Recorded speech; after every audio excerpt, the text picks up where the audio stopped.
Untuk apa diberkati? Ya, saya yakin pikiran kita yang akan diikutin. Ya, kita tidak bisa mensinkronkan. Jadi gambarnya nih, bagaimana tantangannya kita, hati dan pikiran kita tuh bisa berjalan bersama-sama. Ya, tidak mudah saya yakin, karena saya yakin Bapak Ibu sudah mengalami banyak hal. Ya, bahkan kadang-kadang dibalik, pikirannya berkata ya, hati tidak, bisa jadi juga tidak. Ya, semacam itu. Tapi bagaimana kita mengerti? Bagaimana kita harus bisa mengerti bagaimana kita menjalaninya, ya.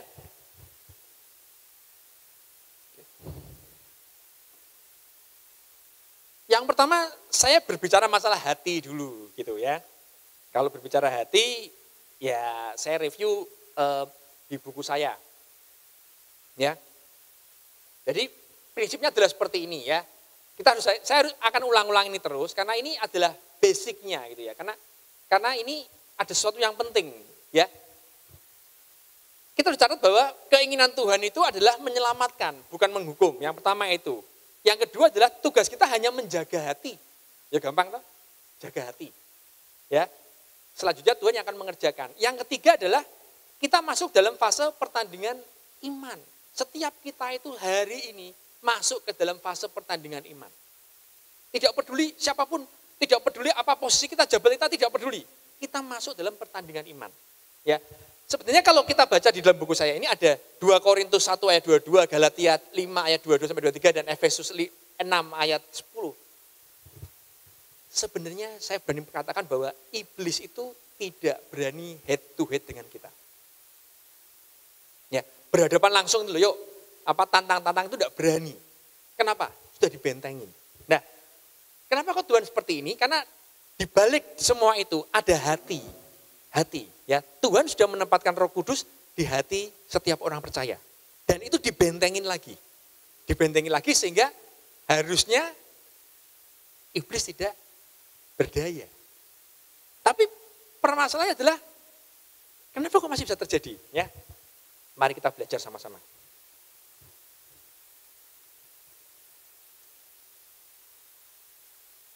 Oke, sebelumnya ini. Jadi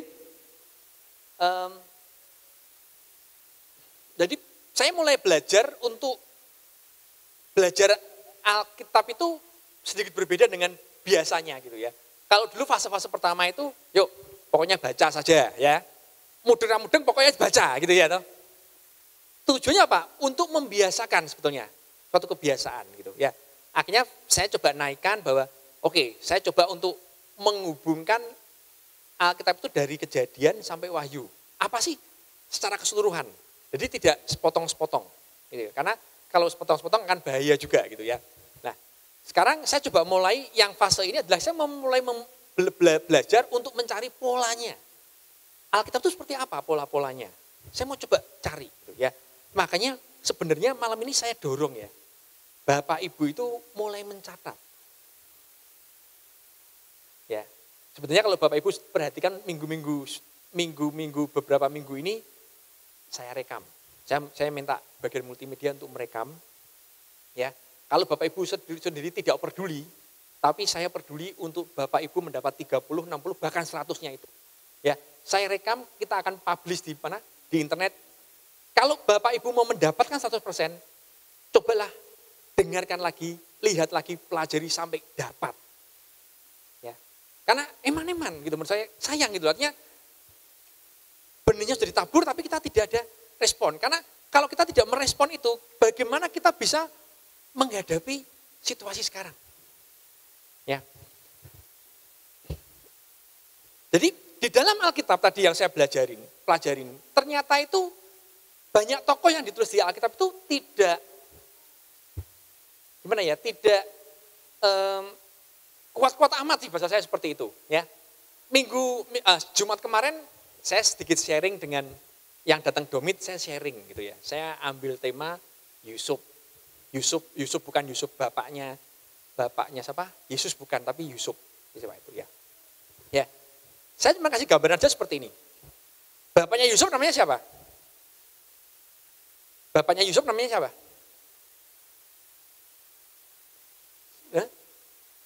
Siapa? keras tuh, masa Pak Paji yang jawab, yang lain. Nah ini ketahuan gak pernah baca Alkitab nih. Ya kan ketahuan. Siapa Pak Ji? Yakub. Ceritanya Yakub punya istri berapa? Berapa? 2. Tapi kalau kita jeli di situ, sebetulnya bukan keinginan Yakub untuk beristri 2, tidak. Betul ya? Tapi di antara 2 ini, mana yang paling dikasihinya? Yang paling seneng-seneng, cinta mati lah bahasanya anak muda sekarang gitu, yang mana? Siapa? Rakel. Rakel apa Ribka? Hah? Ya, oke. Singkat cerita ya. Punya anak berapa? Berapa? Anaknya Yakub?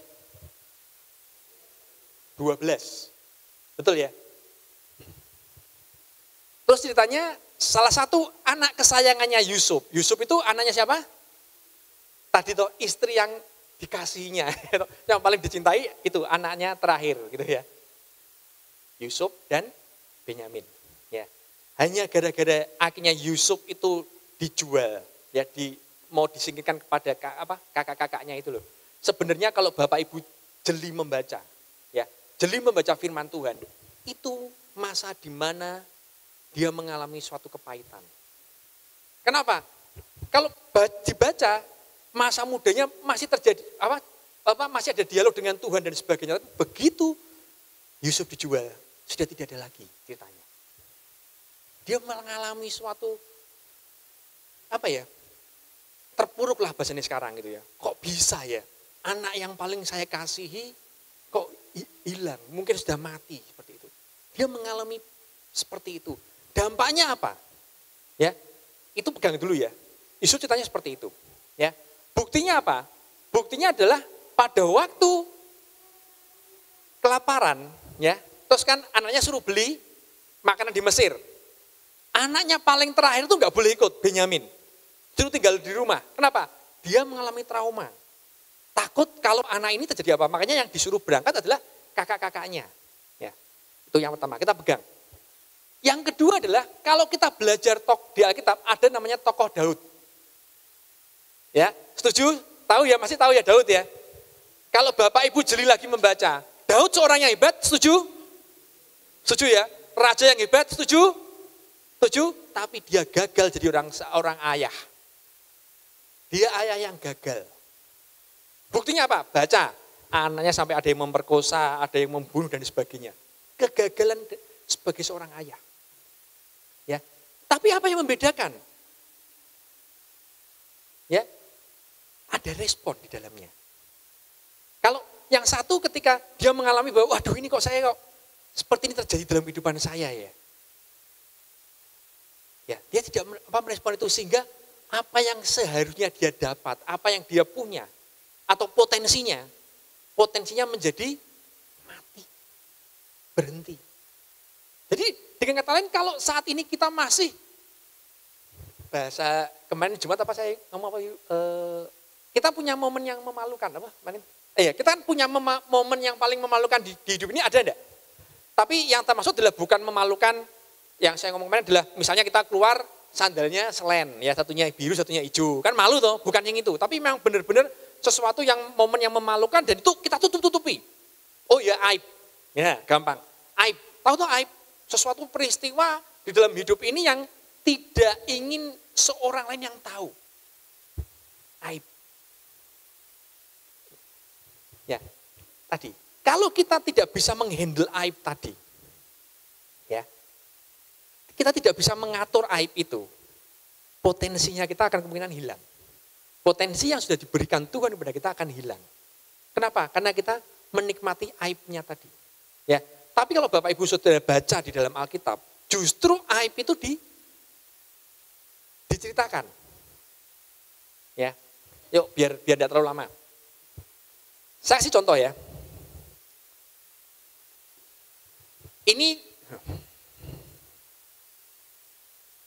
Yohanes 21 ayat 1 sampai 17. Ini ceritanya. Mau dibaca enggak? Enggak usah ya, taruh aja ya. Ya. Jadi ceritanya ini Ini saya pikir kita sudah sering mendengar perikop ini. Ya. Jadi ini peristiwa di mana Tuhan Yesus sudah mati dan bangkit. Gitu. Kemudian dikatakan yang pertama, kemudian Yesus menampakkan diri lagi kepada murid-muridnya di pantai Danau Tiberias. Dan ia menampakkan diri sebagai berikut. Di pantai itu berkumpul Simon Petrus, Thomas yang disebut Didimus, Nathanael dari Kana di Galilea, anak-anak Zebedius, dan 2 orang murid-murid yang lain. Kata Simon Petrus kepada mereka, aku pergi menangkap ikan. Kata mereka kepadanya, kami pergi juga dengan engkau. Mereka berangkat lalu naik ke perahu, tetapi malam itu mereka tidak menangkap apa-apa. Ketika hari mulai siang, Yesus berdiri di pantai, akan tetapi murid-murid itu tidak tahu bahwa itu adalah Yesus. Kata Yesus kepada mereka, hei anak-anak, adakah kamu mempunyai lauk pauk? Jawab mereka, tidak ada. Maka kata Yesus kepada mereka, tebarkanlah jalamu di sebelah kanan perahu, maka kamu akan peroleh. Lalu mereka menebarkan dan mereka tidak dapat menariknya lagi karena banyaknya ikan. Ya. Pada waktu saya baca perikop ini, ya, saya hanya melihat bahwa sebenarnya ini peristiwa di mana Yesus sudah disalib. Kemudian dia bangkit, ya. Yang menarik adalah ini. Ini yang di ayat yang kedua, itu ada 1 Petrus, 2 Thomas, Nathanael dari ini, terus kemudian anak-anak Zebedius, dan 2 orang murid-muridnya yang lain. Ya, 2 orang murid yang lain ini salah satunya Yohanes. Apa buktinya nanti ada di pasal berikutnya. Ya, yang menarik adalah seperti ini. Sebelum Yesus mati, ini mereka di mana? Ngikut Yesus, betul ya? Murid Yesus ngikutin Yesus, betul enggak? Dia aktif pelayanan, gitulah, misalnya seperti itu. Aktif melayani, betul ya? Setuju ya? Tapi begitu Yesus mati, dia kembali kembali ke masa lalunya. Dulu kan dipanggil sebagai seorang nelayan dipanggil untuk melayani, panggil murid Yesus atau dipanggil itu. Tapi begitu pada waktu Yesus tadi disalib dan Yesus mati, bangkit, mereka kembali lagi. Ya, mungkin yang paling berat adalah si Petrus, ya. Mungkin Petrus merasakan bahwa, saya sudah menyangkali engkau 3 kali. Akhirnya dia kembali ke aktivitas yang lama. Aktivitasnya dilakukan seperti biasanya. Padahal mereka mengalami suatu peristiwa yang hebat, ya, mujizat-mujizat di depan mata mereka melihat, kesaksian yang luar biasa gitu. Tetapi begitu Yesus tidak ada, mereka kembali. Ya, saya berpikir bahwa hati mereka itu mengalami sesuatu tadi. Ada sesuatu peristiwa yang memalukan tadi, aib tadi loh. Wah, sesuatu yang mungkin apalagi Petrus mungkin, aduh, saya kok menyangkali Yesus ya. Saya mengalami suatu kesalahan yang fatal. Dia mengalami suatu di hatinya itu sesuatu yang mungkin penyesalan dan dia tidak bisa mengulangi lagi. Gitu. Nah, tetapi kalau kita baca di ayat-ayat berikutnya, di sini kita melihat bahwa Yesus ketika dia datang, ya, dia tidak datang langsung, Petrus, kamu ini ya, murid yang kurang ajar, ya, kamu selama ini ngikut saya ajari, kamu kok seperti itu. Tapi dia tidak melakukan itu. Dia datang dengan lembut, dia datang Yesus. Ya, bagi saya ini adalah satu pola di dalam Alkitab. Ya, seberapapun kita mengalami suatu aib yang memalukan dalam hidup kita, Tuhan ingin kita tuh melepaskan. Ya, ingin melepaskan. Kalau kita baca di dalam perikop ini selanjutnya, ya, akhirnya bahkan dikatakan ini ya, yang kelima, kata Yesus kepada mereka, hei anak-anak, ini nih, yang keempat, ketika hari mulai siang, Yesus berdiri di pantai, akan tetapi murid-murid itu tidak tahu bahwa itu adalah Yesus. Sampai dia tidak ngerti. Padahal selama ini kan mereka bersama-sama. Ya, harusnya kan tahu dari misalnya kita sering ketemu tiap hari gitu. Akhirnya dari sosoknya saja, dari jauh mesti kan tahu, oh itu si A. Tapi ini sampai dia ngerti.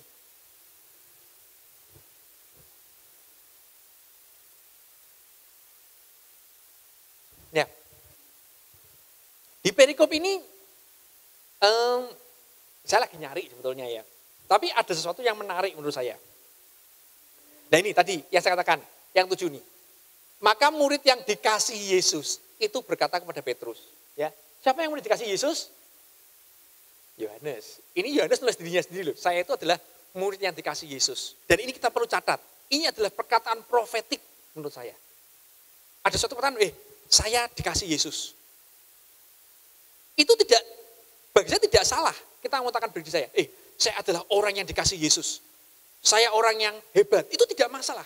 Itulah yang salah satu kunci kita menjadi sesuatu yang luar biasa. Nanti akan saya uraikan juga di slide berikutnya. Tapi ini membuktikan bahwa ini ada satu Yohanes. Ya. Akhirnya begitu mereka melihat dan sadar, itu Tuhan. Dia bergerak. Nah, kalau kita baca kisahnya, inilah proses pemulihan terjadi. Tadinya orang yang terpuruk dengan aib yang sedemikian kuatnya, tapi begitu Tuhan datang dan menyadari bahwa, ini Tuhan dan dia mau merespon, dia berubah, terjadi pemulihan. Terjadi pemulihan. Nah, yang tadi saya katakan bahwa saya tertarik adalah di sini. Sebetulnya ini dikatakan kata Yesus kepada mereka, bawalah beberapa ikan itu ya. Tapi kalau saya buka di King James Version, itu dia mengatakan cuman ikan. Jadi kalau di sini kalau kita baca adalah bawalah beberapa ikan, pengertian kita adalah beberapa ikan gitu ya. Ya kan? Tapi kalau di King James mengatakan itu, kalau saya tidak salah baca itu cuma satu ikannya. Padahal kita tahu bahwa tadi ada berapa orang? Tadi kalau saya hitung-hitungan saya tidak salah, itu paling tidak kurang lebih ada 6 atau 7 orang. Gitu. Dengan satu ikan. Ya sebetulnya ini terjadi mujizat sebetulnya. Tapi saya tidak akan menguraikan pada malam hari ini karena saya juga lagi cari. Tapi ini poinnya bukan di situ, tapi adalah tadi. Kalau kita memang punya sesuatu peristiwa yang memalukan dalam hidup kita, yang membuat kita tidak berharga, membuat kita takut, malam ini saya ingatkan. Ya, datang. Ketika Tuhan datang, responlah. Jangan takut. Ini kuncinya. Ya, artinya tadi bahwa hati kita tadi sudah dilindungi. Jadi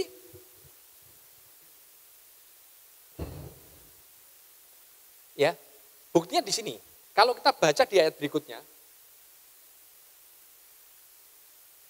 ya, sampai akhirnya si Petrus dikatakan hei Petrus, apakah kau mengasihimu? Saya tidak membahas ininya mengasihinya, tapi bagi saya adalah dia datang bukan dengan kemarahan. Yesus datang kepada kita tidak dengan kemarahan, walaupun kita mungkin melakukan suatu kesalahan yang fatal. Kesalahan yang mungkin tidak terampuni, tapi Tuhan datang itu tidak dengan marah-marah. Artinya ini saya pegang, inilah pola. Saya banyak dibaca di Alkitab bahwa sebenarnya Tuhan tidak pernah marah kepada kita. Itu yang saya pegang. Ya, kondisi apapun, Tuhan tidak pernah marah pada kita. Kenapa? Karena Tuhan sudah ngomong waktu di kayu salib. Dia sudah berjanji, saya tidak murka lagi, tidak akan murka lagi kepada engkau. Itu dilakukan. Dilakukan. Sampai tadi ceritanya, kalau kita bicara Abraham saja, bapak orang beriman. Setuju ya? Bapak orang beriman. Kalau kita teliti lagi, baca lagi. Tuhan ngomong, aku akan memberikan keturunanmu banyak. Ya kan, keturunanmu. Tapi kepada waktu melihat kenyataan bahwa, istrinya sudah menopause. Secara logika, secara ilmu pengetahuan, tidak mungkin punya anak. Akhirnya timbullah inisiatif budaknya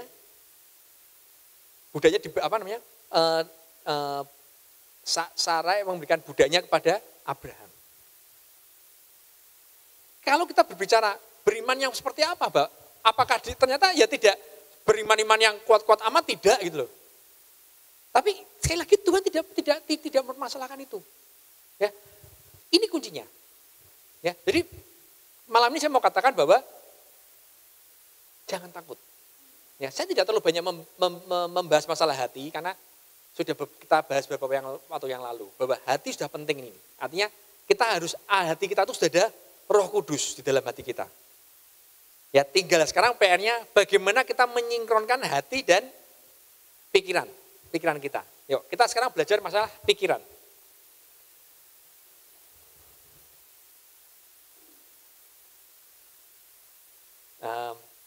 Saya sudah lama kita kan nggak nonton film ya. Saya mau putarkan film, tapi ini ada suaranya enggak?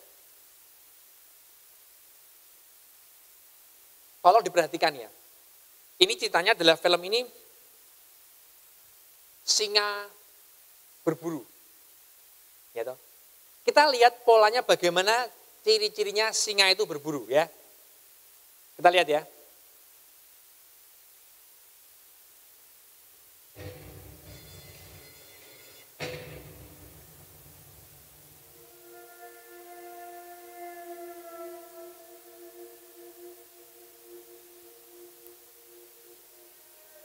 Lions have great vision. The brightest sunshine won't blind them, and in low light they can see 6 times better than humans. They can hear prey from a mile away. And their sense of smell is so keen, they can tell how recently the prey passed.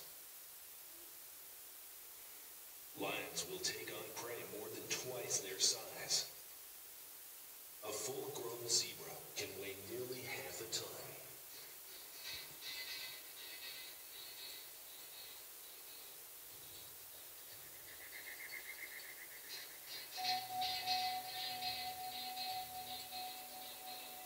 One kick from those hooves can break a lion's jaw.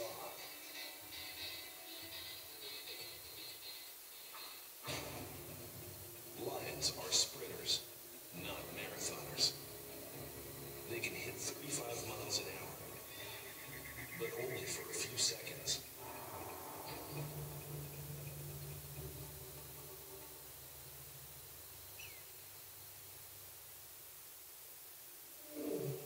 So they team up, approaching their prey from different angles. Zebras learn to keep their distance, but one zebra is about to violate the first rule of the safari. Always stay with the group.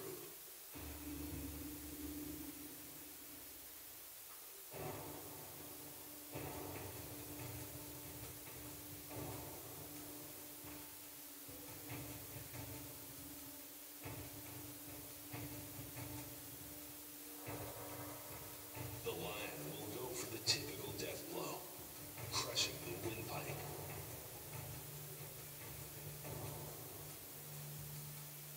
While the team keeps their prey from getting away.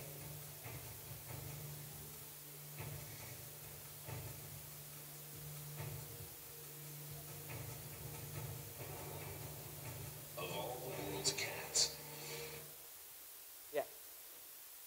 Sudah memperhatikan tadi bagaimana caranya singa berburu?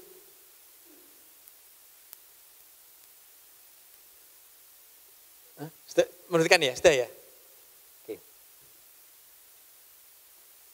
Kalau kita sudah memperhatikan, kita akan bisa lebih memahami ini ya. Di dalam 1 Petrus 5 ayat 8 dikatakan, sadarlah dan berjaga-jagalah, lawanmu si iblis berjalan keliling sama seperti singa yang mengaum-ngaum dan mencari orang yang dapat ditelannya. Ya. Kalau kita bandingkan ayat ini dengan film tadi, ada bedanya enggak? Ada bedanya enggak? Bedanya apa? Singa tadi berburu tidak mengaum-ngaum, dia diam. Dia diam, mengendap-endap, ya toh? Langsung ditubruk gitu ya, langsung dimangsa. Tapi sini dikatakan, singa yang mengaum-ngaum. Bayangin kalau tadi singanya dia mau berburu, dia ngaum-ngaum dulu, ngaum-ngaum gitu. Lari enggak? Buruannya. Lari. Tapi kenapa 1 Petrus 5 ayat 8 mengatakan bahwa seperti singa yang mengaum-ngaum. Inilah membuktikan bahwa sebenarnya iblis tadi itu tidak berani head to head dengan kita. Dia sebenarnya ngomong tok, gitu tok. Dia tidak berani menyerang kita. Ini buktinya. Alkitab yang mengatakan seperti itu. Cuman kadang-kadang kita seringkali tadi baru di mau-maunya gitu, kita yang takut. Ya, ada yang menarik seperti ini. Kalau Bapak Ibu baca lagi mengenai bangsa Israel masuk ke tanah Kanaan itu, kan itu ada pengintai itu. Ya, itu menarik menurut saya. Menariknya begini. Pada waktu dia mengintai melihat bahwa bangsanya itu kan raksasa gede-gede gitu. Orang Israelnya pada takut. Betul ya? Tapi kalau coba baca pada waktu pengintai yang terakhir itu ngomong bahwa sebenarnya orang-orang yang raksasa tadi takut juga pada orang Israel. Jadi orang Israel takut, ya toh, yang di sana juga takut sebetulnya. Tapi muncul ketidakpercayaan. Nah, sama ini. Ya, ini pola yang kita pegang, ya, bahwa si iblis itu dia tidak berdaya dengan kita. Jadi jangan mau dibodohi malam hari ini, ya. Ini faktanya, jangan mau dibodohin, ya. Nah, yang menarik adalah seperti ini. Lawanlah dia dengan iman yang teguh. Sebab kamu tahu bahwa semua saudaramu di seluruh dunia menanggung penderitaan yang sama, ya. Kalau saya coba memperjemahkan di King James Version, dikatakan di 1 Petrus 5 ayat 8 tadi, itu dikatakan bahwa digambarkan dia dalam suatu kelaparan, enggak kelihatan ya, kelaparan yang ganas. Gitu. Jadi memang benar-benar dia lapar gitu, lapar banget. Pokoknya begitu ada kesempatan kita kena, dia akan dihabisin kita. Kalau ini katakan bahwa seperti singa-singa yang mengaum yang mencari orang yang dapat ditelannya seperti itu. Tapi di King James Version menjelaskan dengan beda. Amplified Bible kok bukan Amplified. Dia menjelaskan seperti singa, benar singa yang lapar. Bayangin, kalau dia sudah lapar gitu kan, mesti tambah ganas. Ya toh, jangankan singa ya toh, orang aja kalau sudah lapar itu ganasnya luar biasa kok. Ya, kalau nggak percaya, buktinya itu banyak kerusuhan yang timbul hanya gara-gara kelapar. Itu ganas sekali, lapar. Dikatakan seperti itu. Dikatakan lawanlah dengan iman yang teguh. Hati sudah mulai berbicara. Ya, kalau hati kita sudah ada Roh Kudus yang selalu mengingatkan kita. Tinggal sekarang bagaimana pikiran kita. Saya kasih sebentar, sebelum ada satu case ya, kita baca di dalam 1 Filipi 4 ayat 6 sampai dengan 10 ya. Jadi ini apa yang harus kita lakukan terhadap pikiran kita ya. Yang pertama adalah di ayat yang ke-6, janganlah hendaklah kamu khawatir tentang apapun juga ya. Saya bold kata-kata khawatir ya. Bapak Ibu boleh baca di Alkitab bahwa sebenarnya yang selalu ditekankan Tuhan Yesus adalah masalah khawatir. Bahkan perumpamaan biji yang hilang kemarin, yang ditulis satu-satunya adalah yang paling bisa ada kemungkinan untuk mengambil firman benih tadi adalah kekhawatiran. Khawatir, khawatir, khawatir. Nah, apa yang harus kita lakukan terhadap pikiran kita ya? Saya langsung loncat aja. Oh, mungkin baca aja deh ya. Janganlah hendak kamu khawatir tentang apapun juga, tetapi nyatakanlah dalam segala hal keinginanmu kepada Allah dalam doa dan permohonan dengan ucapan syukur. Damai sejahtera Allah yang melampaui segala akal akan memelihara hati, ya, memelihara hati dan pikiranmu dalam Kristus Yesus. Jadi akhirnya saudara-saudara, semua yang benar, semua yang mulia, semua yang adil, semua yang suci, semua yang manis, semua yang sedap didengar, semua yang disebut kebajikan dan patut dipuji, pikirkanlah semuanya itu. Jadi tidak ada kata-kata yang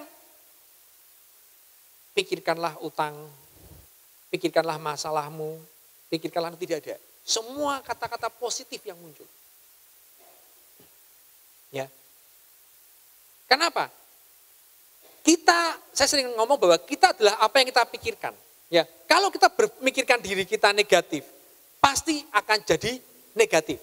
Tapi kalau pikiran kita pikiran sesuatu yang positif, pikirannya membangun, kita akan positif. Karena firman Alkitab mengatakan bahwa apa yang keluar dari mulut kita meluap dari hati kita juga. Kalau hati kita baik, meluapnya hal yang baik. Tapi kalau hati kita buruk, meluapnya juga hal yang buruk. Ya, ini. Dan apa yang telah kamu pelajari, ini jadi yang nulis Paulus ya, Rasul Paulus. Dan apa yang telah kamu pelajari, dan yang telah kamu terima, dan apa yang telah kamu dengar, dan apa yang telah kamu lihat padaku, lakukanlah itu. Maka Allah sumber damai sejahtera akan menyertai kamu. Sekali lagi pertanyaannya, respon kita terhadap firman itu apa sekarang? Kembali lagi. Kalau kita tidak merespon dengan benar, ya kita akan tidak mendapatkan sesuatu. Tapi kalau kita sekali lagi kita merespon dengan benar, kita akan mendapatkan sesuatu itu. Aku sangat bersuka dalam Tuhan bahwa akhirnya pikiranmu dan perasaanmu bertumbuh kembali untuk aku. Memang selalu ada perhatianmu, tapi tidak ada kesempatan bagimu. Ya, ini yang kita lakukan. Ya, saya malam ini saya mau kasih satu case, ya, satu case. Karena ini penting. Ini adalah yang saya catat bahwa ini adalah pola iblis dalam mempengaruhi kita. Ya, kita belajar. Mau dibaca apa enggak? Kayaknya mungkin tidak bisa dibaca ya. Jadi ini saya mencatat di Ayub 1 sampai 22. Kalau mau dibaca banyak soalnya. Ya. Jadi kita semua sudah pernah baca kitab Ayub? Betul ya? Benar ya? Sudah pernah ya? Jadi sudah tahu ceritanya ya? Kalau jawabannya sudah, saya loncati. Saya rangkum aja seperti ini.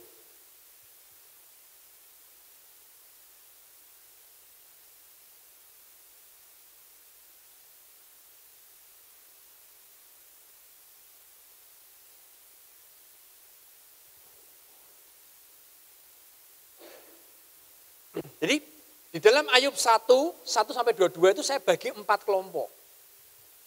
Ya, ayat yang pertama sampai dengan ayat, tidak kelihatan ya. Ayat yang kelima itu menggambarkan profil dari Ayub. Ya, tapi kayaknya perlu dibaca supaya kita mempunyai pemahaman yang sama ya, mungkin ya.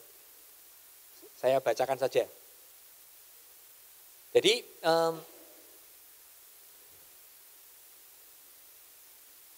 saya bacakan ya. Profilnya Ayub, ya. Ada seorang laki-laki, jadi Ayub 1 ayat 1, ada seorang lelaki di tanah Uz bernama Ayub. Seorang itu saleh dan jujur. Ia takut akan Allah dan menjauhi kejahatan.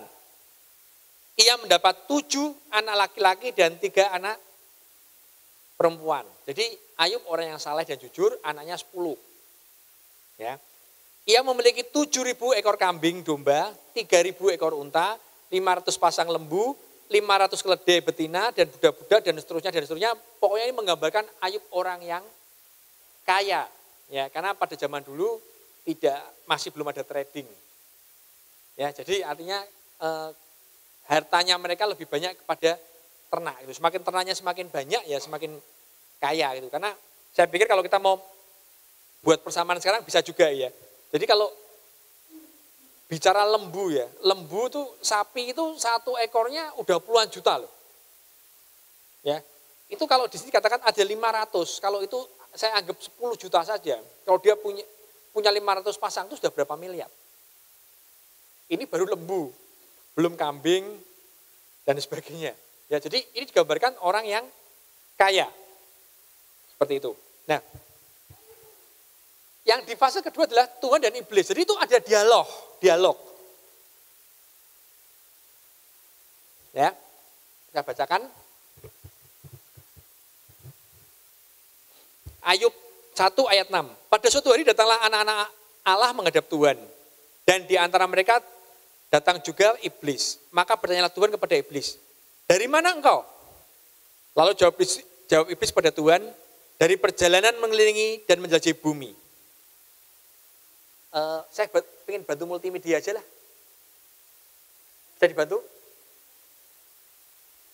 Ini karena ini ada kata kunci di sini, jadi kita baca sama-sama saja ya. Ayub 6 sampai dengan 12. Kita baca sama-sama ya. Pelan-pelan aja bacanya, dipahami.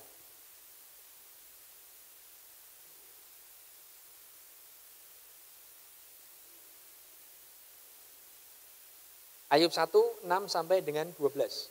Yuk, mulai yuk. 1, 2, 3.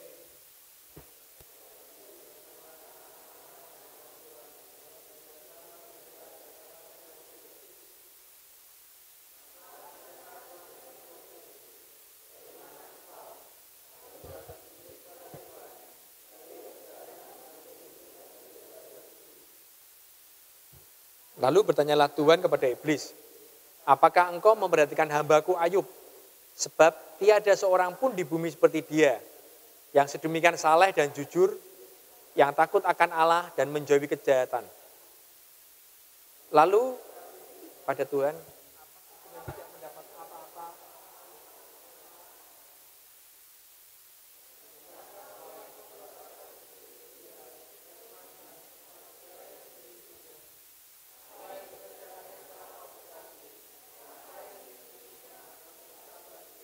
Stop, balik ke yang 10. Ya, ini yang ngomong iblis. Ya, iblis yang ngomong, bukan Tuhan. Karena tadi ada dialog ya, dikatakan bahwa, bukankah engkau yang membuat pagar sekeliling dia, dan rumahnya serta segala yang dimilikinya. Apa yang dikerjakannya telah kau berkati, dan apa yang dimilikinya makin bertambah di negeri ini. Artinya adalah semua ini membuktikan bahwa pemberiannya dari Tuhan. Tuhan membentengi kita. Nih, bukankah engkau yang membuat pagar sekeliling dia? Ada benteng, ada perlindungan dari Tuhan. Ini yang ngomong iblis. Kalau iblis ngomong seperti itu, berarti dia menghadapi kasusnya sama. Makanya tadi saya bicara bahwa sebenarnya iblis itu sudah tidak berani head to head dengan kita. Berhadapan langsung tidak berani. Kenapa? Tuhan sudah memagari. Membuat pagar sekeliling dia dan rumahnya serta segala yang dimilikinya, dilindungi semua. Apa yang dikerjakannya telah kau berkati. Jadi apa yang dikerjakan pekerjaannya diberkati. Ya. Dan apa yang dimilikinya makin bertambah di negeri itu. Lanjut. Tapi ulurkan tangan.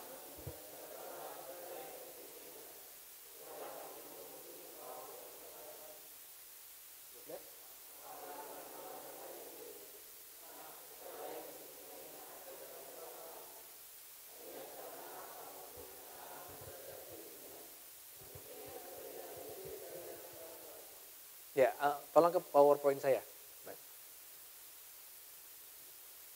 Ya, ini tadi adalah di sini bicara profilnya Ayub. Ya, di sini ada dialog nih Tuhan dan iblis. Ya, kemudian di sini inilah kemalangannya muncul. Ya, tahu ya pokoknya semua tadinya dia orang kaya raya habis seperti itu. Terus yang di sini adalah ucapan syukur dari sama Ayub, ya. Rangkumannya seperti ini. Tidak kelihatan ya Bapak Ibu ya. Tapi gini, saya tertarik dengan yang apa namanya? Coba kita belajar. Dari ini ada yang janggal nggak? Atau gini ya, saya bacakan yang 21. Ini ucapan syukur si Ayub. Saya bacakan. Katanya, dengan telanjang aku keluar dari kandungan ibuku. Dengan telanjang juga aku akan kembali ke dalamnya. Tuhan yang memberi, Tuhan yang mengambil. Terpujilah nama Tuhan. Dalam semuanya itu Ayub tidak berbuat dosa dan tidak menuduh Allah berbuat yang kurang patut. Tapi dari sini tadi yang dibaca, yaitu kemalangannya tidak perlu tidak perlu dibahas, ada yang janggal. Tidak?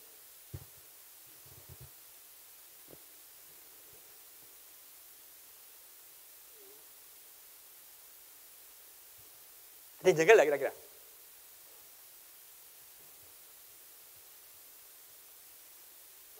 Nggak ada ya? Nggak ada. Ada? Ayo, saya ngajak Bapak Ibu berpikir malam hari ini. Tidak hanya sekedar hanya diberi pendengar, ya, tapi kita harus benar-benar mengerti. Karena ini sekali lagi, ini adalah pola yang digunakan. Kalau kita tidak mengerti pola ini, kita nanti akan mengalami kesulitan sendiri. Ada yang janggal nggak? Ada? Apa? Nggak ada? Nggak ada? Oke. Saya tuntun ya. Tadi pada waktu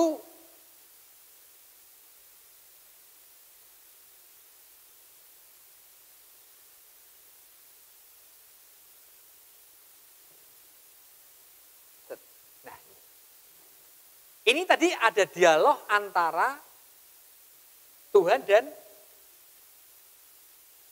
dan iblis. Ya, setuju ya dialognya ini ya? Sudah tadi sudah dibacakan? Sudah tahu ya? Betul ya? Nah, kalau saya kembali ke ucapan syukurnya Daud tadi. Nih. Dia ngomong nih. Tuhan yang memberi. Betul ya? Betul.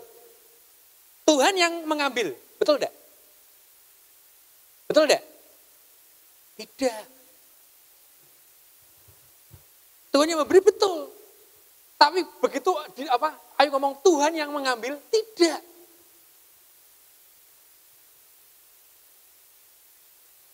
Masih ragu? Kita ulangi baca lagi. Yuk, ulangi Ayub tadi.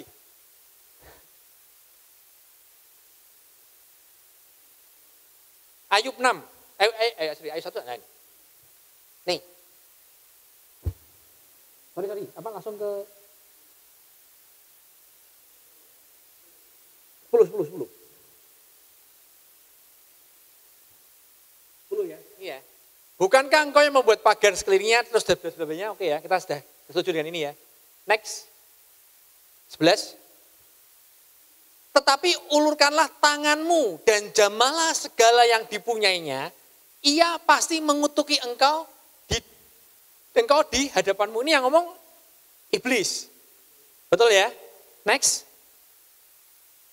Ini yang ngomong Tuhan. Maka firman Tuhan kepada iblis, nah, segala yang dipunyainya ada dalam kuasamu. Semua yang dipunyai ada dalam kuasamu. Hanya janganlah engkau mengulurkan tanganmu terhadap dirinya. Diberikan semuanya. Tuhan tidak menyerahkan, nyoh, iki lho, enggak. Dalam kuasamu. Artinya yang mengambil siapa? Iblis. Nah, inilah pola yang saya lihat terjadi di dalam Alkitab. Ya, kalau kita tidak mau belajar mengenai kebenaran Alkitab, kita hanya ya sudah apa yang dikatakan kita tangkap ya sudah seperti ini. Kita akan disesatkan. Ya, karena dalam konteksnya ini, kalau kita mau baca di ayat-ayat berikutnya, iblis diam. Dia tidak komplain. Kenapa? Karena dia memainkan pikiran kita bahwa seolah-olah bahwa ini loh Tuhan itu yang salah. Tuhan yang berbuat salah. Bukti lainnya adalah seperti ini. Yuk balik ke PowerPoint saya. Ngomong.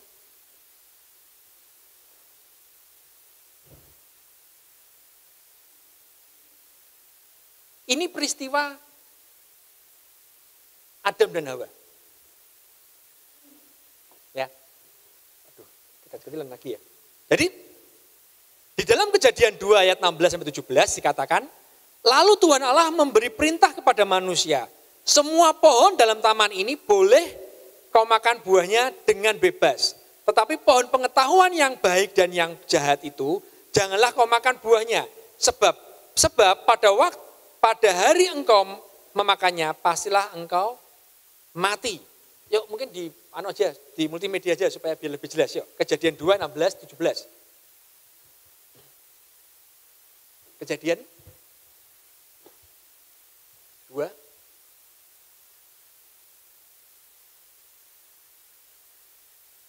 Ini pola dari awal ya. Lalu Tuhan Allah memberi perintah ini kepada manusia. Semua pohon dalam taman ini boleh kau makan buahnya dengan bebas. Lanjut. Tetapi pohon pengetahuan tentang yang baik dan yang jahat itu janganlah kau makan buahnya. Sebab pada hari engkau memakannya pastilah engkau mati. Ya, perintahnya jelas ya. Ya, semua pohon dalam taman ini boleh kau makan buahnya dengan bebas. Sekarang Kejadian 3 ayat 1 sampai 6. Kejadian 3.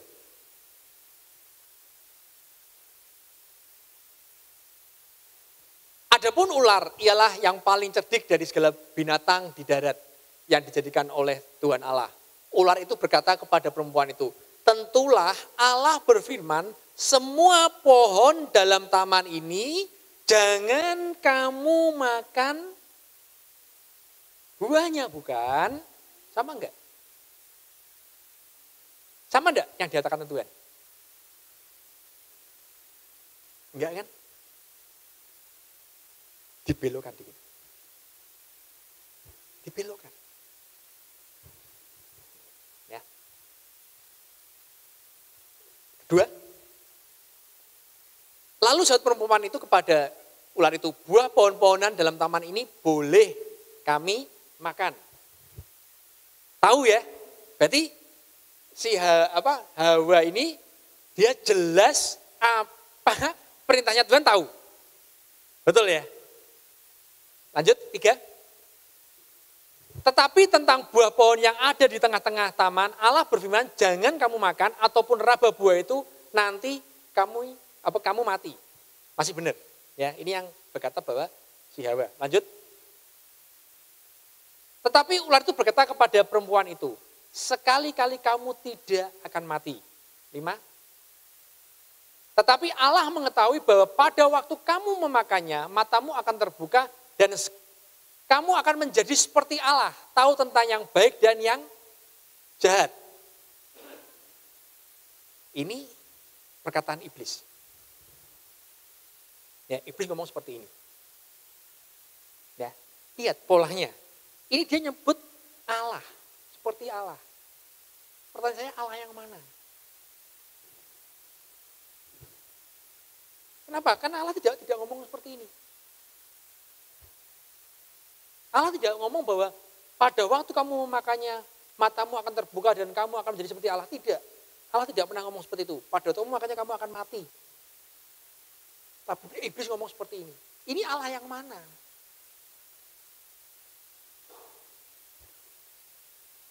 Ya. Jadi ini saya buktikan bahwa inilah pola si iblis seperti itu. Ya. Dia mempengaruhi pikiran kita. Kenapa? Hati itu sudah dibentengi sedemikian rupa dengan Tuhan. Sebenarnya sudah sesuatu yang sangat kuat. Tapi sekali lagi, kalau kita tidak bisa menyingkronkan antara hati dan pikiran, ya, ketika pikiran itu mulai bisa distimulus dan kita berkata tadi, hati berkata misalnya berkata tidak, tapi pikiran kita berkata iya, jadi sama. Hatinya sudah tahu bahwa Tuhan ngomong seperti itu. Tapi begitu lanjut ke-6. Perempuan itu melihat bahwa buah pohon itu baik untuk dimakan dan sedap kelihatannya. Lagi pula pohon itu menarik hati. Ya toh, karena memberi pengertian. Logiknya berpikir. Logikanya berpikir nih. Tadinya Tuhan ngomong, tidak boleh kamu makan. Tapi ininya pikirannya berkata ini. Perempuan itu melihat bahwa pohon itu baik untuk dimakan dan sedap kelihatannya. Maka terjadilah dosa itu. Dimakanlah buah itu. Hatinya sudah tahu bahwa itu tidak baik. Tapi begitu ini berkata, iya jadi. Makanya saya tidak ingin. Sekarang seperti itu. Pola sekarang seperti itu. Kita lihat pola. Jadi jangan mau sampai dibelokkan. Karena itu kita butuh pemahaman yang benar-benar memahami tentang firman Tuhan seperti apa. Jangan lagi katanya, tapi harus benar-benar mengerti sehingga kita tidak diombang-ambingkan oleh apapun. Ya. Saya mengalami satu permasalahan yang saya sharingkan kemarin. Saya memang tidak bisa menceritakan secara detail, saya belum waktunya gitu ya. Tetapi saya melihat adalah seperti ini. Jadi tadinya saya berpikir bahwa Tuhan itu membentuk saya, karena di dalam Kejadian juga ngomong bahwa Tuhan ngomong bahwa kita tuh akan dibentuk menjadi serupa dan segambar dengan Kristus. Nah, untuk mencapai itu butuh suatu proses. Ya kan? Proses. Ya, tadinya kalau saya mengalami suatu pencobaan yang tidak enak, kemalangan lah gampangnya seperti itu. Saya terjadi kemalangan dalam hidup saya. Wah, ini Tuhan sedang membentuk saya. Memproses saya. Ternyata malam ini saya katakan saya salah. Karena Tuhan tidak pernah melakukan itu. Justru inilah siasatnya si iblis untuk mengulangi itu terus. Ya, polanya ini saya kelihatan. Karena bagi saya suatu hal yang aneh gitu ya. Anehnya seperti ini. Kenapa hal yang terjadi itu ada dua hal yang besar yang terjadi penyebab saya terjadi konflik. Ini dua-duanya ini adalah memang saya berani ngomong ini kelemahan saya. Dua-duanya kok bisa pas? Apakah itu kebetulan? Jawaban saya tidak. Bukan satu kebetulan. Kenapa? Iblis tahu apa yang menjadi kelemahan kita. Dan dia akan melakukan itu terus. Diulangi terus. Kenapa? Dulu iblis pernah berhasil. Ya, kalau dia pernah berhasil, dia akan ulangi lagi. Ulangin lagi. Nah, tinggal sekarang bagaimana kita merespon itu. Kalau kita bisa merespon itu dengan baik, kita bisa mensinkronkan antara hati dan pikiran kita, maka kita tidak akan sampai jatuh. Kalau andai kita sampai jatuh pun, ingat, Tuhan sudah tidak pernah tidak marah lagi kepada kita. Banyak baca, kalau nggak percaya baca. Tuhan yang kamu berkesalahan langsung itu tidak. Tapi dia akan tetap datang. Ya. Kalau Bapak Ibu melihat perumpamaan tentang domba yang hilang, gitu. Tuhan itu lakukan itu bagi saya jelas. Tuhan rela meninggalkan yang 99 domba untuk mengejar satu yang hilang. Ya. Padahal kita tahu bahwa domba itu adalah binatang yang butuh gembala. Coba kita baca di referensinya kalau nggak percaya. Dia bukan binatang yang bisa mandiri, tidak. Dia tergantung sepenuhnya kepada gembala. Nah, perumpamaan itu jelas. Kalau sekarang akhirnya ada domba satu yang hilang dan Tuhan meninggalkan yang 99, Tuhan mencari yang satu, risikonya besar nggak yang terhadap 99? Sangat besar. Karena domba adalah hewan yang tergantung. Tapi itulah dilakukan, bahwa sebenarnya Tuhan tidak pernah lagi marah kepada kita. Ya. Ada disiplin dari Tuhan, ada. Tapi apa? Mungkin kalau saya bahas sekarang, sampai besok Pak DJ. Ya, artinya itu nanti bahan berikutnya. Ya. Ada, tetap ada. Teguran dari Tuhan ada. Proses pendisiplinan Tuhan ada. Ya. Tapi saya mau katakan malam hari ini, bukan sesuatu malapetaka yang akan diberikan Tuhan. Tahu-tahu kita apa? Sakit parah gitu. Kemudian kecelakaan, kemalangan, masalah itu tidak. Tuhan tidak pernah melakukan seperti itu. Ingat itu tadi, polanya iblis yang bisa melakukan itu. Ya. Tapi seringkali ironinya adalah kita terlalu enjoy terhadap tadi. Kalau ada sesuatu, makanya saya ngomong dibuka adalah semacam aib. Ya. Kalau kita mengalami suatu aib, itu lebih cenderung kita menikmati, kita pertahankan aib itu. Jangan sampai orang yang lain yang tahu. Ya, itu aib saya. Sesuatu yang memalukan saya, jangan sampai yang lain tahu. Itu ternyata menggerogotin. Akhirnya tadi, potensi yang diberikan Tuhan kepada kita akan hilang. Ya.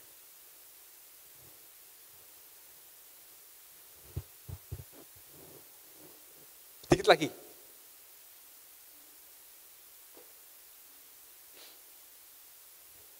Kembalikan ke PowerPoint saya tolong.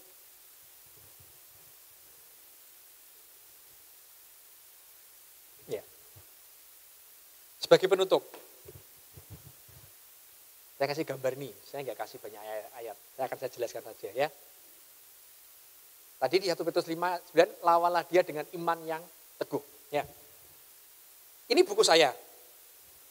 Ini kalau, jadi tadinya saya mau mencetak ini, gitu, mencetak ini di percetakan nasional lah ya. Artinya saya kepingin coba distribusikan ini di toko-toko buku gitu. Ya. Saya tanya ke mereka berapa bagaimana caranya gitu ya. Dia ngomong kalau ada 2 skema yang diberikan. Ada self publishing, jadi self itu apa? Ya gampangnya saya cetak sendiri, saya jual diri gitu ya, pada itu. Ada yang masuk ke toko buku gitu. Nah, kalau mau yang masuk ke toko buku itu minimal cetakan adalah 500 eksemplar. Minimal. Tapi harus ada review dulu. Gitu. Tapi kalau self publishing terserah mau berapapun, ya.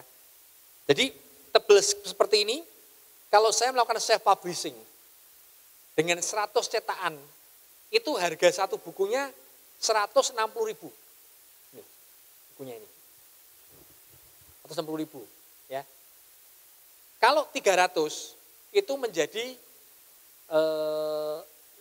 70-an lah, 70-an.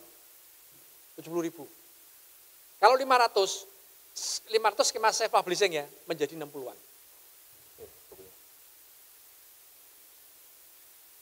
Saya ada satu nih. Siapa yang mau? Silakan ambil.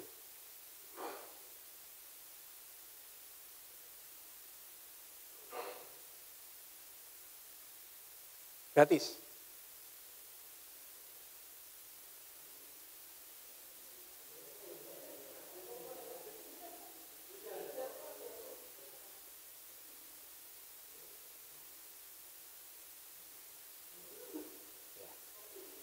Tapi berdiri di sini dulu.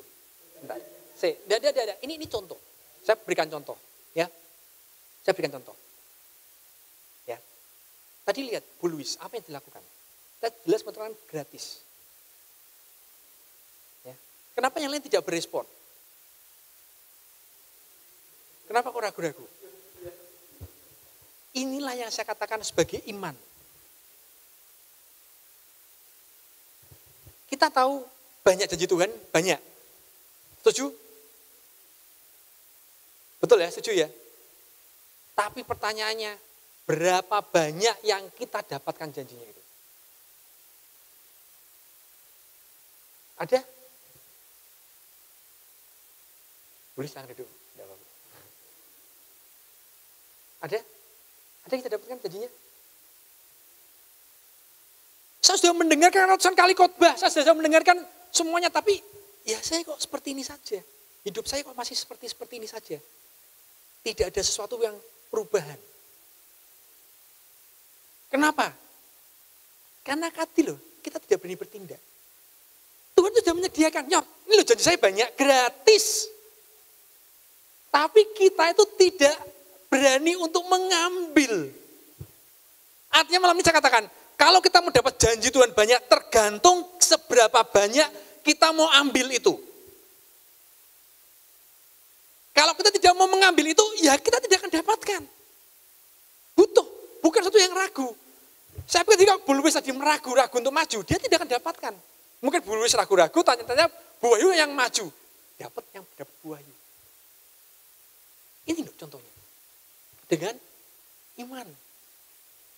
Lawanlah dengan iman. Artinya kita butuh sesuatu yang memang butuh keyakinan kita mau ambil itu.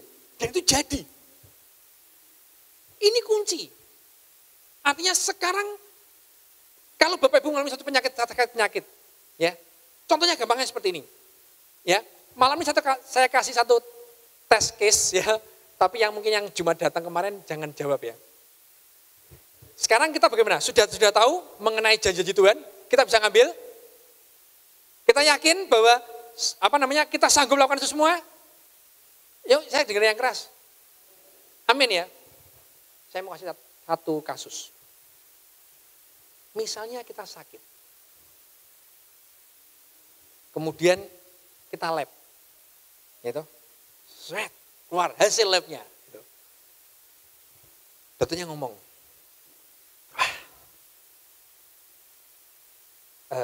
ini penyakit yang tidak ada obatnya.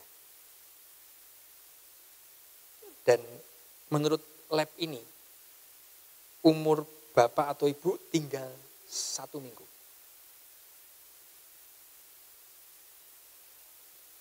Bagaimana respon kita? Masih yakin? Hah? Yang benar. Atau gini istrinya, wah hasil labnya ibu menderita kanker stadium 4. Apa yang menjadi keyakinan kita masih tetap kuat? Saya bicara ini reality.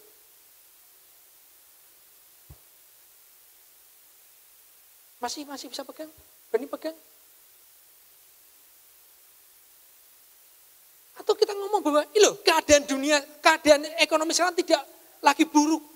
Bahasanya kita, wah, ya kita ini ya harus, ya ini masih sulit, masa-masa sulit. Masih kita bisa berdiri teguh.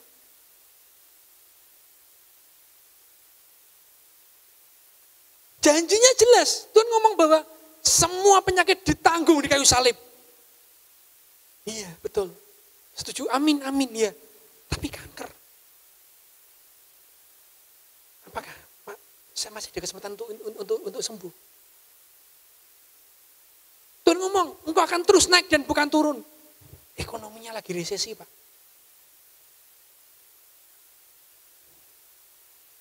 Yang lain juga mengalami yang sama. Enggak mungkin. Berani enggak kita ambil?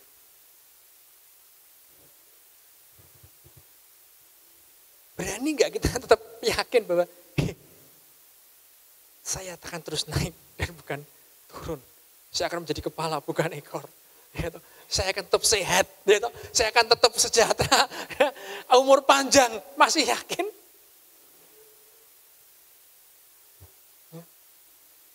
Malam ini ya, kita belajar itu.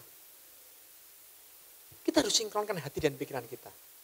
Seringkali keadaan tadi kita harus tahu pasti bahwa bagaimana pola si jahat itu menghancurkan kita. Ya, seringkali itu dibelokkan saja. Kebenaran yang membuat kita ragu-ragu. Kenapa? Kalau kita sudah ragu-ragu muncul khawatir dan akhirnya kita tidak mengerjakan kebenaran. Ingat tadi, bapaknya Yusuf namanya siapa? Yang keras tuh, Yakub. Gitu. Itu contoh paling gampang, Yakub. Gitu. Seorang yang dulunya dekat dengan Tuhan, bisa berkomunikasi, tapi hanya melalui peristiwa yang artinya aib yang dia alami, potensinya hilang. Hilang. Dia mengalami suatu penderitaan bahkan sampai buta kalau nggak sampai salah. Kalau nggak salah ya, benar ya, kalau udah salah, benar sampai buta. Potensinya hilang. Tapi sedangkan Daud seorang yang seperti itu kita gali legal, tapi dia tetap terus karena dia tetap yakin, dia pegang. Dia tidak mau terintimidasi dengan itu. Ya, malam ini loh waktunya kita. Yuk kita ambil sama-sama janji Tuhan. Kita semua, setiap kita melakukan pertandingan iman. Ya, tinggal kita bagaimana kita cara mengambil. Makanya tadi saya kasih ilustrasi supaya gampang. Yuk, berani gak kita ambil? Berani gak kita ambil? Butuh satu tindakan. Kalau Bapak Ibu masih ingat apa yang saya bawakan beberapa minggu yang lalu. Tuhan ngomong, ingatkanlah aku. Betul ya? Berkalalah dengan aku. Bukan berarti Tuhan pelupa, bukan Tuhan jadi sudah pikun. Karena Tuhan kan sudah dari zaman Adam dan Hawa sudah ada kan. Sudah mungkin sudah sepuh sekali gitu, itu pikun. Enggak, bukan. Tapi karena kita memang Tuhan kepingin ada komunikasi dengan kita. Dan yang terpenting adalah kita belajar bagaimana kebenaran firman itu. Kita coba mulai teliti, mulai pelajari lagi. Jangan mau. Kenapa? Tadi saya ngambil kasih contoh. Karena seringkali kita berkata bahwa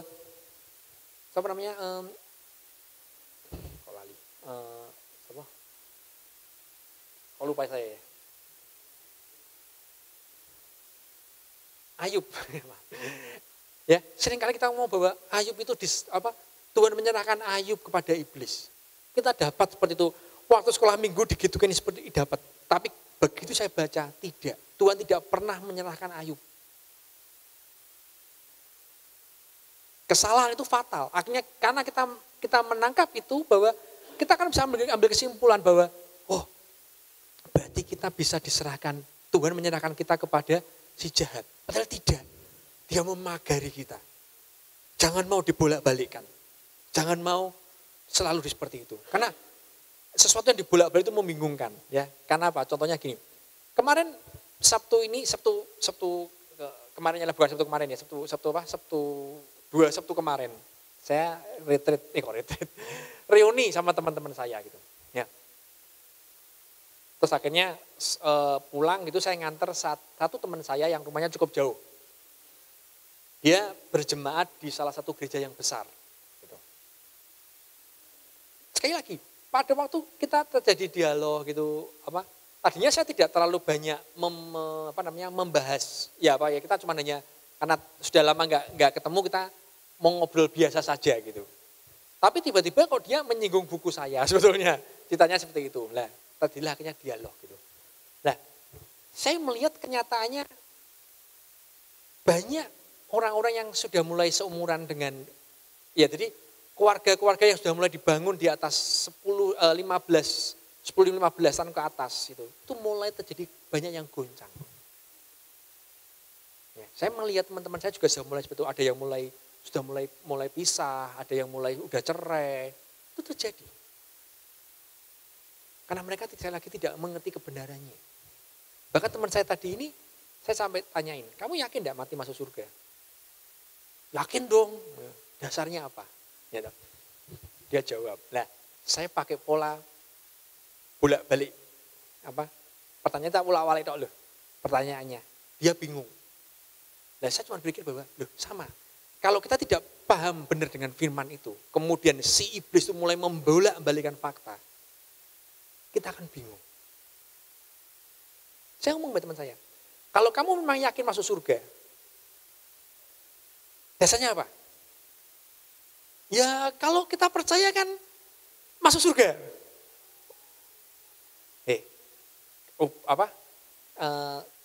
Kamu masih berbuat dosa tidak? Masih. Lah ya, kalau kamu masih, kan tak boleh ini, tak balik tuh ya. Karena kalau dia ngomong masih berbuat dosa, tak balik. Berarti kalau kamu masih berbuat dosa, mana mungkin kamu masuk surga? Dia mulai bingung. Tapi aku yakin masuk surga. Dasarnya yang mana? Jadi dialog perjalanan itu cuma hanya bicarakan itu akhirnya. Artinya saya melihat bahwa kebingungan. Ketika kita tidak paham dengan tepat, jadi bingung. Ya. Malam ini saya tegaskan lagi, yuk pelajari lagi. Ya. Ini firmannya tidak terlalu banyak. Saya harap coba digali lagi, dipelajari lagi, supaya kita benar-benar mengerti. Apa yang maksudnya? Kita praktek. Sekali lagi, kita masuk dalam pertandingan iman. Kalau kita sudah tahu janji-janji Tuhan, kita harus tahu punya keberanian untuk mengambil. Semakin banyak kita ambil, semakin banyak kita dapat. Banyak buktinya, banyak kesaksian. Orang yang ragu-ragu tidak akan pernah mendapatkan apapun. Saya kepingin kaya. Ambil. Wong Tuhan menjadikan ada janjinya. Ambil. Jangan nunggu suatu keajaiban datang. Bukan. Kita ambil. Kita ucapkan. Kita terus berperkara dengan Tuhan. Tuhan kau berjanji. Tuhan. Pada waktu kita sakit. Tuhan. Penyakitku sudah kau tanggung. Mungkin saja mendakwa. Kamu kan masih orang berdosa. Tidak. Dosaku sudah ditanggung kayu salib. Saya bukan orang berdosa lagi. Kita sebagian itu. Karena seringkali kita akan dibawa masuk fase seperti itu. Kita selalu dibalikan. Kalau kita tidak pernah bisa memulihkan hidup kita, kita akan terombang-ambing. Ya, kuncinya ini, iman. Jadi hati dan pikiran tetap harus sinkron dan kita harus berani melangkah dengan iman. Lawalah dia dengan iman yang teguh. Ya. Kita tidak perlu hidup dalam masa lalu kita. Mungkin kita ngomong bahwa, saya masih ada aib yang masih belum bisa saya lepaskan. Hari ini kita bereskan. Hari ini kita selesaikan. Kita maju ke depan sesuatu yang lebih baik. Karena pada waktu saya mengalami satu permasalahan kemarin, saya sempat terintimidasi. Ya, jawaban saya. Tapi begitu ini otak saya isi sesuatu yang, oh iya ya, suatu penyesalan. Kenapa ya ini bisa terjadi? Kenapa ya seperti ini? Saya semakin lesu. Kalau Bapak Ibu mungkin memberhentikan saya beberapa waktu yang lalu, mungkin saya tidak akan bersinar kayak gini ya. Ini saya baru fun facial, jadi bersinar. Joke ya. Tapi akhirnya saya rubah. Saya coba isi dengan hal-hal yang positif. Saya isi dengan hal-hal yang positif. Saya belajar, saya isi. Ternyata terjadi satu pembalikan.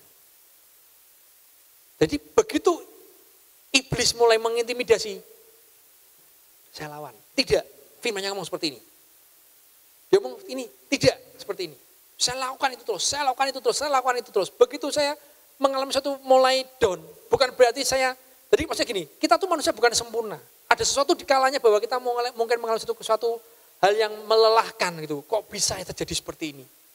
Tapi kalau kita tahu kebenarannya dan kita mau mengambil langkah, ada sesuatu yang kita akan ambil, kita dapatkan.